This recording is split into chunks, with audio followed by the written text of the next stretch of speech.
Et tu pourrais nous parler un peu des espèces qu'il y a dans le jardin? Oui, je peux te les citer toutes. Alors, parmi les arbres, c'était des arbres à fleurs que je voulais parce que, tant qu'à faire, que ce soit un peu coloré, je voulais un badamier, mais finalement ce ne sera pas un badamier qui sera remis dans l'entrée, ce sera, je vais te dire ça, un jacaranda. Donc ce sont des fleurs mauves, je crois. J'ai demandé un cities, tu sais, c'est un arbre qui fleurit uniquement une fois dans l'année, en été. Mais c'est magnifique, quoi, ces grosses grappes de fleurs jaunes. Voilà. Et puis nous avons aussi un petit jardin, comment on appelle ça, aromatique, pour les agents. Là on a du thym, du basilic.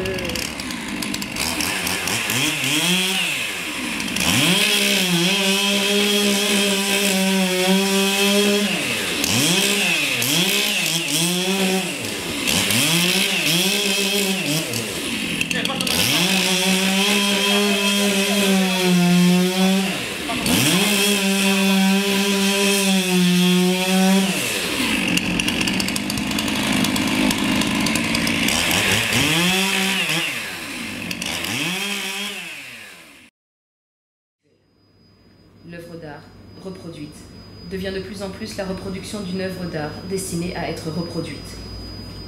Quantité d'épreuves sont par exemple possibles, à partir d'une plaque photographique. La question du tirage authentique n'a aucun sens. Mais dans l'instant où le critère de l'authenticité échoue à évaluer la production artistique, c'est toute la fonction sociale de l'art qui s'en retrouve bouleversée. Au lieu de se fonder sur les rituels, elle prend appui sur une autre praxis, la politique.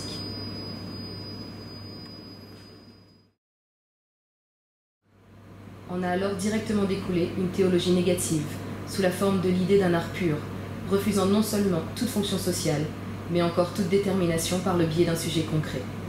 En poésie, Mallarmé fut le premier à atteindre ce point.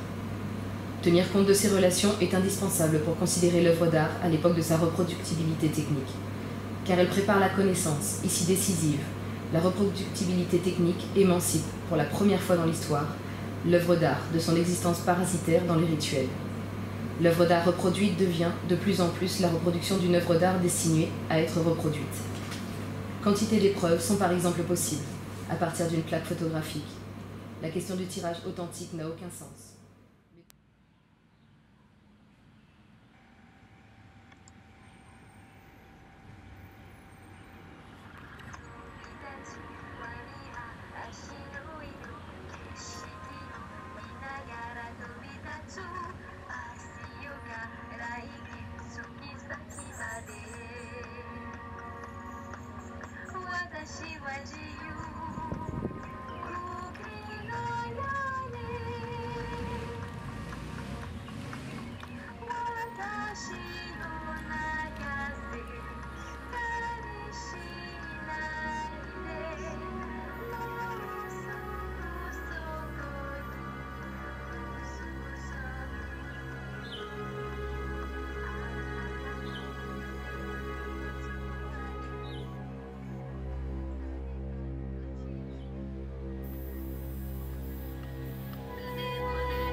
l'unicité de l'œuvre d'art coïncide avec son intégration dans la continuité de la tradition.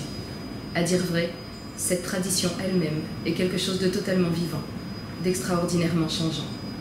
Une statue antique de Vénus, par exemple, se trouvait dans un autre contexte de tradition chez les Grecs, qui lui vouaient un culte, que chez les clercs du Moyen-Âge, qui voyaient en elle une idole maléfique.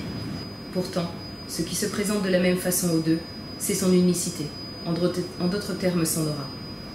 Le mode originaire d'intégration de l'œuvre d'art dans le domaine de la tradition trouvait son expression dans le culte. Les œuvres d'art les plus anciennes, nous le savons, sont nées pour servir un rituel, d'abord magique, puis religieux. Il est alors d'une importance décisive que ce mode d'existence oratique de l'œuvre d'art ne soit jamais totalement détaché de sa fonction rituelle. En d'autres termes, la valeur singulière de l'œuvre d'art authentique trouve son fondement dans le rituel, au sein duquel elle puisait sa valeur d'usage originelle et première. Celle-ci peut être transmise à volonté.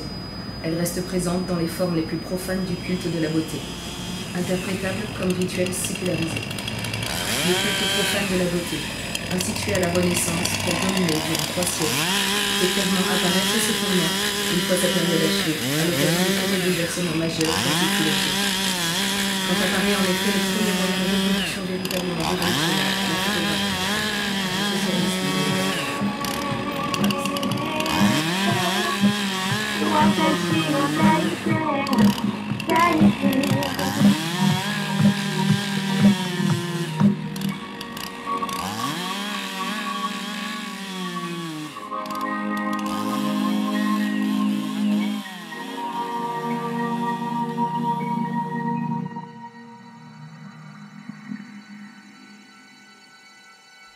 Wie das Schicksal des Denkens aussehen wird, weiß niemand.